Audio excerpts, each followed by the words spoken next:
Hey everyone, it's Kong again with another episode of Should You Summon? As always, I'm going to be presenting high-level overviews using these 4 criteria to help you decide whether this banner is worth your hard-earned vouchers and crystals. How these characters fit into your team, whether they unlock any bonds, what kind of content they get used for, and their future availability. So let's get right into this Destiny banner featuring Mythical Realm characters Lambda, Gizarof, and Young Jessica, running from March 25th to April 7th. As a Destiny banner, the first SSR that you pull is guaranteed to be one of these 3 that you don't already have. After you do draw your first SSR from this banner, or if you already have all 3 of these characters, then the banner is essentially just a normal raid-up banner and you'll be able to pull off-banner characters. So let's get started with Lambda. Lambda is a magical AoE specialist. Her talent gives her a boost to AoE damage, AoE area and span, and range for her line-based spells. She also has a unique accessory that gives up to 50% chance to reduce skill cooldowns by 5 depending on how many enemies she hits, preferably a lot. Her 3C skill is a big Lambda-centered, tree-themed AoE blast that also reduces enemies' damage dealt and leaves behind crit rate reducing tiles for them. She's a member of Mythical Realm, buffed by Gizarof and Sage of the Trees, Protagonists, buffed by Matthew, and Yales Legends, buffed by Landius and Sigma.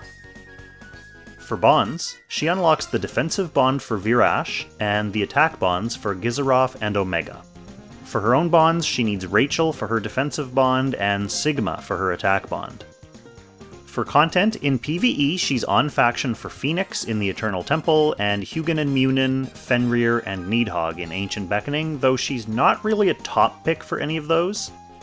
She should, of course, be pretty helpful against the Ice Dragon. In PvP, she doesn't seem to show up too often in Apex Arena.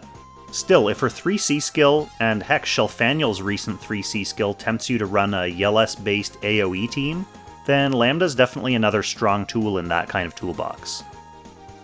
As far as availability, she's not on the predicted banner schedule right now, so don't expect her to appear on any banners before late August at the very earliest. Okay, moving on to Gizarof. Gizarof is an interesting character whose main role revolves around summoning and buffing constructs.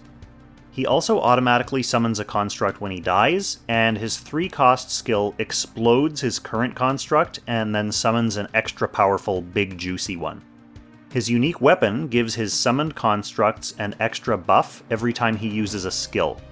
Now, these constructs can be used to body block enemies, or zone the map, or be sacrificed to help buff certain allies, but they can also get pretty powerful in their own right.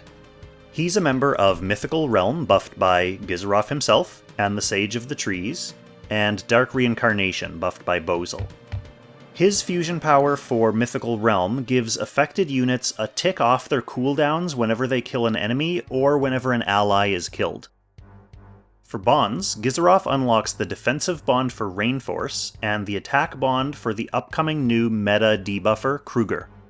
For his own bonds, he needs Omega for his defensive bond, and Bannermate Lambda for his attack bond. You definitely want his bonds unlocked because his stats impact how strong his summoned constructs are. For content, in PvE, he's on faction for Leviar in the Eternal Temple, and his constructs can work to draw debuffs away from your real team members. He's also on faction for Fenrir in Ancient Beckoning, but he's not a particularly meta pick there. Overall, his highly specialized kit isn't the most useful for PvE in general. In PvP, he's an interesting utility and support character because of his summons, and his unique Mythical Realm faction buff. His summons are prime sacrificial targets for characters like Yusuke and Reen, who get buffed by ally deaths, and who are both coincidentally Mythical Realm characters. Besides all that, Gizarof can actually be a surprisingly stubborn enemy to get rid of, so he definitely has uses in the right kind of box.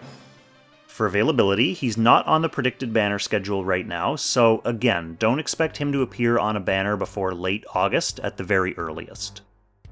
Finally, moving on to Young Jessica, it's been a while since we've had a quality guest on this show, so as a special treat, I thought I'd recruit someone who actually knows how Young Jessica works. That man's name? Will _. Go ahead and give us the knowledge, Will. Hello, ladies and gentlemen. Today I'm going to be talking to you about young Jessica. So she's a long-range siege tank kind of character, but that doesn't really describe the whole veil of what she does. The most apt description I would have of her is she's like a red mage, in that she can decide whether she wants to be more of a healer type. She can decide whether she wants to be more of a damage type, or go for a kind of a mix, depending on your build. But you really need to know what you're doing if you want to use her in PvP. But and that's why I'm here today. So let's just go start off with her kit. So her factions are Glory, Origins, and Myth. So she gets a lot of comparisons to Tensei Jessica, but honestly I feel they're two pretty different characters. Like, they don't do the same thing. So you can have both of them in the box. I personally run both of them in a box. So the difference between faction-wise for Tensei Jessica and Young Jessica is that Mythical, Young Jess has Mythical and T Jess has Tensei. So that's the trade-off. Depending on what kind of myths you run, you may like that better than the Tensei, but generally it can go either way.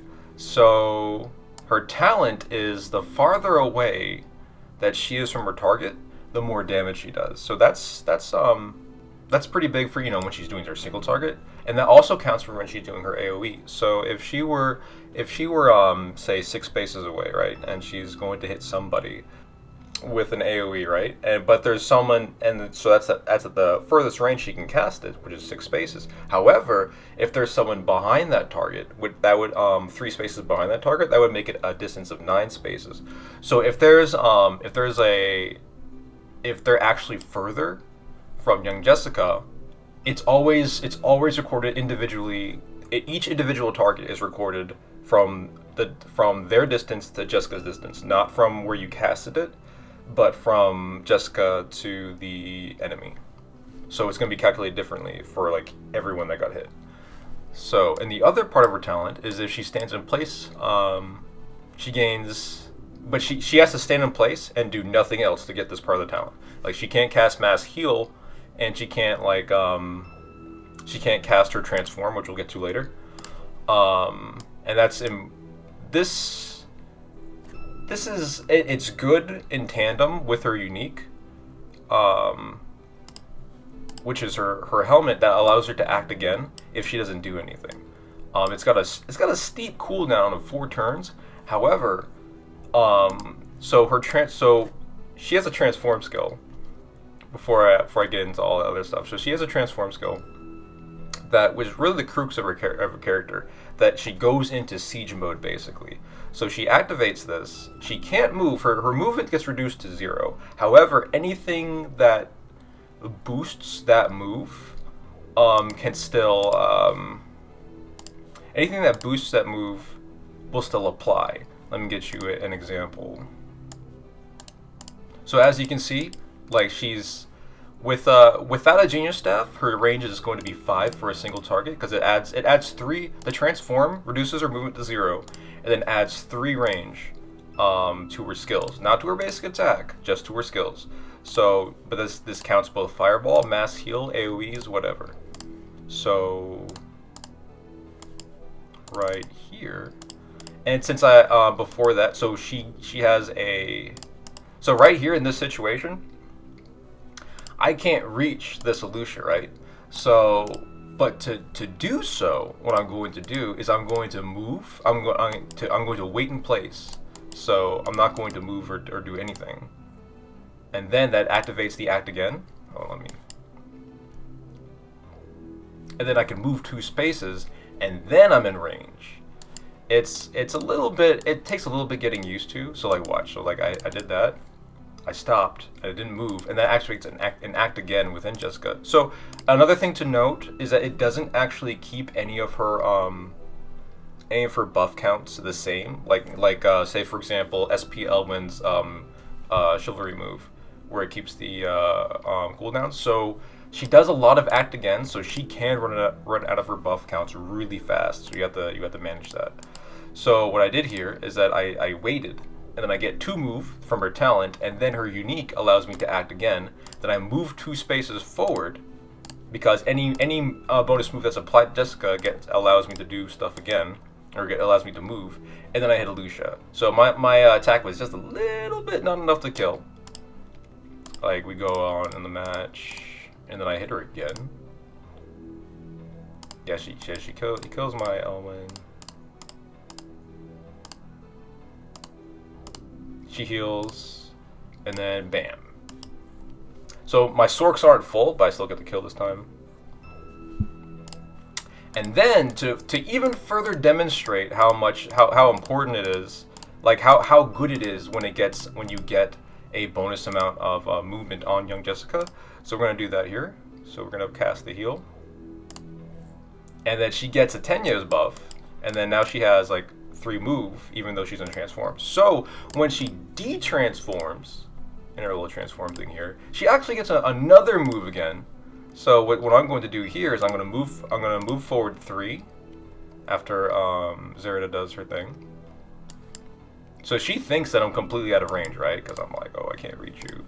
However, since this Tenu's last 2 turns, what we're gonna do is we're gonna move forward, de-transform, and now we're just a normal 3 move unit with a +3 from the Tenyo still, and we walk all the way over and we hit Zerida, and bam.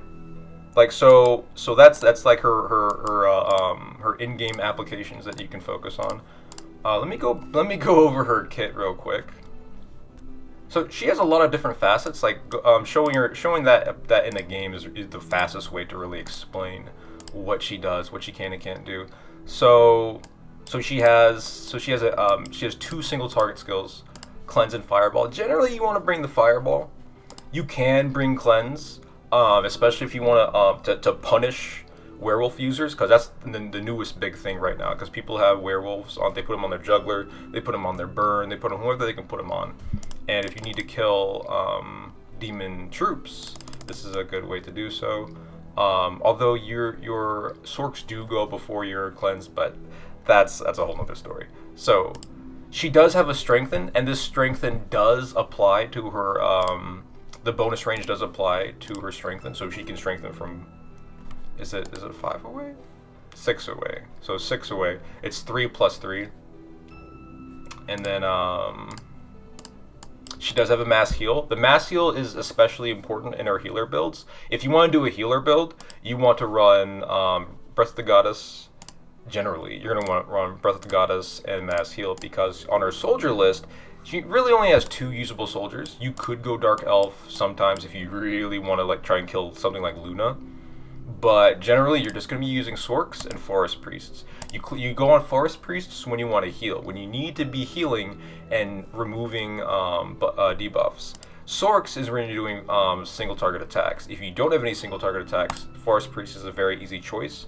A lot of the difficulty behind Young Jess is deciding what to use at the beginning of each match. So you need to decide your set. Generally, you're always going to have your transform, and then if you want to run, if you need an off healer, you're gonna have that. If you don't need an off healer, you could run Meteor to Meteor right now before her 3C. We'll talk about her for 3C in a bit.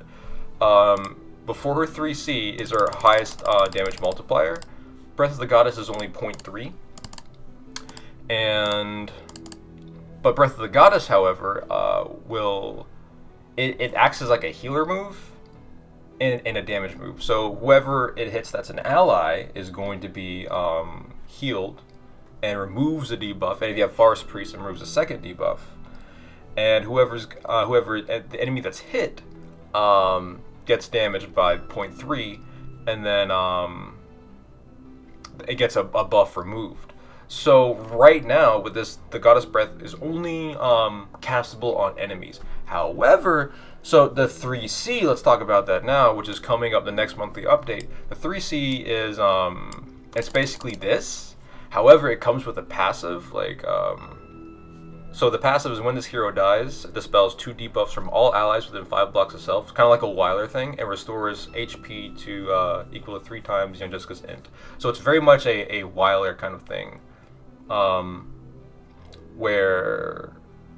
but instead of like the pre-battle, post-battle heal, it's just a straight like mass heal level of heal, which is actually pretty good versus AoE rush because it removes the debuffs and then it heals. And it also gives them damage taken minus 15% that lasts 2 turns and can't be dispelled. And so the active part of it is a magic damage, much like Breath of the Goddess.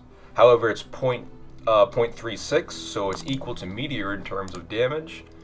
And it's effective against demons, which is so is Breath of the Goddess. And it heals everybody. But in the wording is actually, I haven't actually confirmed this. I probably should, but we'll see it when it drops. But due to the wording on Wikigrisser, it seems like you might be able to target an ally for the 3C. And if you can target an ally, that makes it a much easier to be used. Because sometimes you just want to use it as a healing skill. And if there's no enemies around, you can't use Goddess Breath as you normally would. But if you have 3C that can target an ally, if it does, then that makes it way better. So like the set would always include 3C if you're running Young Jess once 3C drops. But generally, this is a good all-purpose. You're not if you need the AoE, she's definitely good at it. Like you can run Meteor and Breath of the Goddess, and then bam, she does that. So remember that Meteor does have a bonus versus infantry, so like that counts for like Yulia, Deedlit, Albedo, but Albedo is like a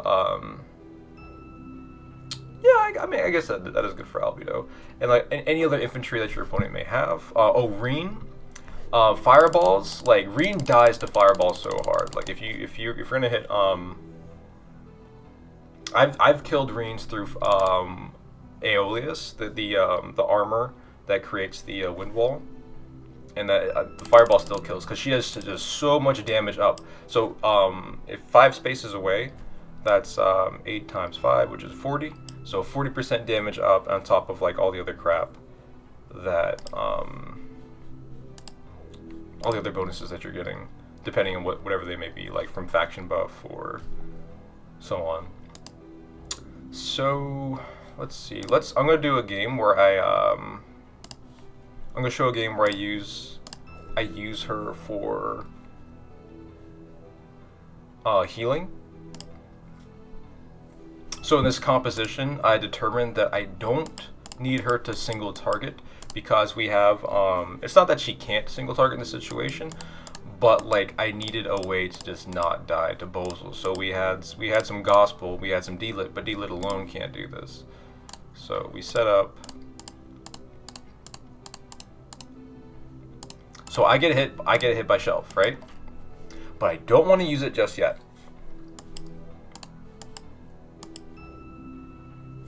I heal with Deedlit, and I heal, and then I attack with Evelyn Breath, and she takes the hit. She doesn't really take a whole lot of damage because she's got Templars.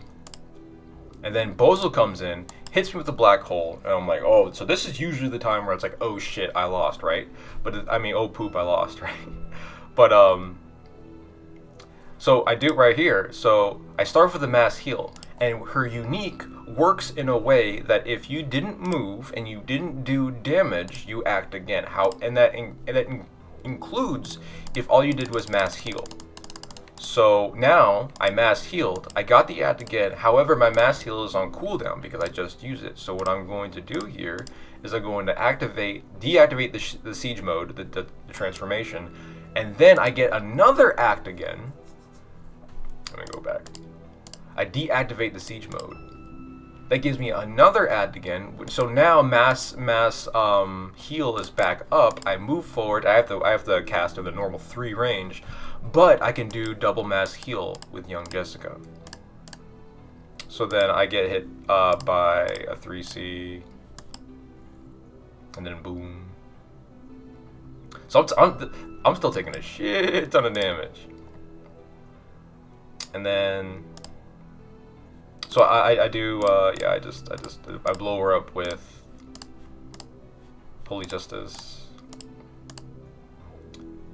And then she comes in, she teleports the bozo down here. I'm not guarding because that got removed from Ari's 3C. So she gets to kill D-Lit. And now it's my turn, so I want to heal, right? I was like, oh gosh, I don't have any healing. Except I do. Oh, hold on. I tried a Godly Menace. And I don't kill because, yeah. So then I get hit by Earthquake. And it's like, uh-oh. But then I walk in, so now so my Mass Heal is on cooldown. However, I still have at least a Breath of the Goddess. And now I can walk in, cast Breath of the Goddess, finish off T-Jess, and then heal everybody else. As best I can because some are heal blocked. And then the rest of the match, I just, and then that young Jessica healing, like full focus, 100% just trying to heal and maybe a little bit hurt the enemy, has allowed me to survive to the point where Reen can just do this shit, this stuff. You'll have to forgive me. I'm used to just swearing on my stream. And then bam, and then I eventually win. So, real quick, let's go over her bonds. She needs Leona for bonds. She needs our Jessica for bonds, but everyone has our Jessica. It's not an issue. The bonds that you need her for are going to be Noemi, Amelia, and Tensei Jess. So Lolly Jess does need her for bonds. So like, and a lot of people are running T Jess, so you probably need her at the very least for bonds. For PvE content, she's surprisingly good for challenges. There's a lot of challenges where you can't really risk getting counterattacked, or you can't get close to a certain enemy. You don't have a lot of like movement, but like when you can hit people from very far away. For example, in Scylla, you can just hit Scylla really far away. But yeah, so for Scylla, event challenges, you could still use her. So I've talked about her a lot in PvP, like, and really the question on your mind is she actually viable for PvP? So if you understand her and you have a box that can give her what she needs, which is either like a faction buff, because Sophia's nice, but she burns through her turns so fast, so quickly, that her buff count goes down quickly. So she really needs a faction buff, and so you need a faction buff of some kind, OOL, Glory, or Myth, and then from there, if you understand how she works, she can fit into just about any kind of box. An AoE box, a single target box that needs more healing, more off healing, more dedicated healing. As far as building her for like not dying to stuff, for squishiness, I don't want you both to go away. As far as building her goes, so you can give her a Pale Staff if you want to specialize in single target. You can give her a Genius Staff, which also specializes in single target. Red Moon is the versatile choice. Like, she can go either AoE or single target, and she really needs int because like her talent doesn't give her any extra int, so her int mods are at the mercy of what equipment she has. So my build is a bit unorthodox because I have really good enchants, at least for the Tenyo Robe and the Star Earring. The Star Earring has a lot of int, a lot of HP, a lot of crit. So with that, I make the decision to go for crit damage and skill. But generally, you want your Young Jess to not die to random AoE. So you would want minus crit here, and you can still go skill here. But if you're not as like daring, because like that's not that much crit chance. She doesn't have that much crit chance. Even with all this, it's maybe like 40%. And when you subtract when you subtract your opponent's minus crit chance, then it becomes like 20%, and it really sucks. So generally, you're gonna want minus crit and minus crit damage, and then int HP defense is fine there. So as long as she lives, so she can do crap, which is probably the more important thing. For green benchmarks, this is pretty good, so that I can run stuff like Tenyos and not really worry about dying to Ares without Death Robe, because she just has like so much HP and a decent amount of defense.